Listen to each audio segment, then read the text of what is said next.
Hello बच्चों, let's read the question. इस question में हमें लिखा गया है कि जितने भी स्टेटमेंट्स है, ये जो स्टेटमेंट्स है they are related to MTP and इसमें हमें क्या करना है कि करेक्ट स्टेटमेंट हमें फाइंड आउट करना है। नाउ ए में लिखा है कि MTP they are allowed if pregnancy जो है it involve a risk to the life of the pregnant women. And हम लोग को स्टेटमेंट बी में लिखा हुआ है कि it is useful in cases of rape cases में। सी में लिखा है medical termination of pregnancy refers to purposeful termination of pregnancy even if it has reached full term. और डी में लिखा है कि स्टिल नॉट अप्रूव्ड और permitted in some nations. And यहाँ पे हम लोग बोल सकते हैं कि हमारा की कॉन्सेप्ट हो जाएगा MTP, that is medical termination of pregnancy. तो एमटीपीज जो है उसको हम लोग डिफाइन कर सकते हैं as the process for voluntary termination of pregnancy before full term.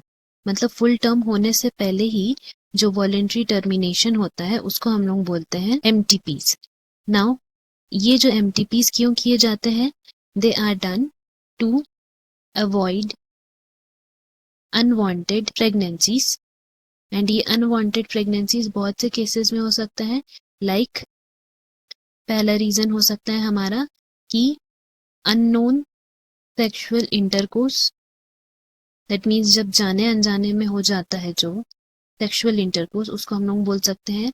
या फिर रेप केसेस में ये अनवांटेड प्रेगनेंसीज जो हो जाते हैं उस केस में एमटीपीज बहुत यूजफुल रहते हैं। Now coming to the statements, पहला स्टेटमेंट में हमें लिखा हुआ है कि MTP can be allowed if pregnancy would involve a risk to the life of pregnant women. Pregnant women के लाइफ में अगर रिस्क है तो उस केस में एमटीपी को हम लोग अलाउ करते हैं। तो ये स्टेटमेंट हमारा करेक्ट है कि हाँ उस केस में अलाउड है। फिर बी में लिखा है कि MTP can be useful in rape cases, तो ये स्टेटमेंट भी हमारा करेक्ट है। सी में लिखा है कि medical termination of pregnancy refers to the purposeful termination of pregnancy.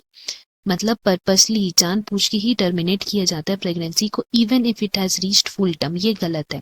Full term reach होने से पहले ही बिफोर फुल टर्म हम लोग एमटीपी करते हैं बिकॉज फुल टर्म रीच हो जाने से वो रिस्की रहता है and it should not be done क्योंकि वो इलीगल है। एंड डी में लिखा है कि एमटीपी स्टिल नॉट अप्रूव्ड और परमिटेड इन सम नेशंस। ये सही है बिकॉज हम लोग बोल सकते हैं कि यहाँ पे इसके लिए government of India he approve किया है या फिर बोल सकते हैं लीगल माना है एमटीपी को इन द ईयर 1971। तो इसके लिए बोल सकते हैं बाकी नेशंस इसको अप्रूव नहीं किए due to various reasons like emotion reasons, social reasons and various other reasons. तो इसीलिए यहाँ पे हम लोग बोल सकते हैं कि हमारा करेक्ट स्टेटमेंट क्या हो जाएगा? Option D, that is statement A, B and D ही हमारा करेक्ट है। Hope you have understood. Best of luck. Thank you.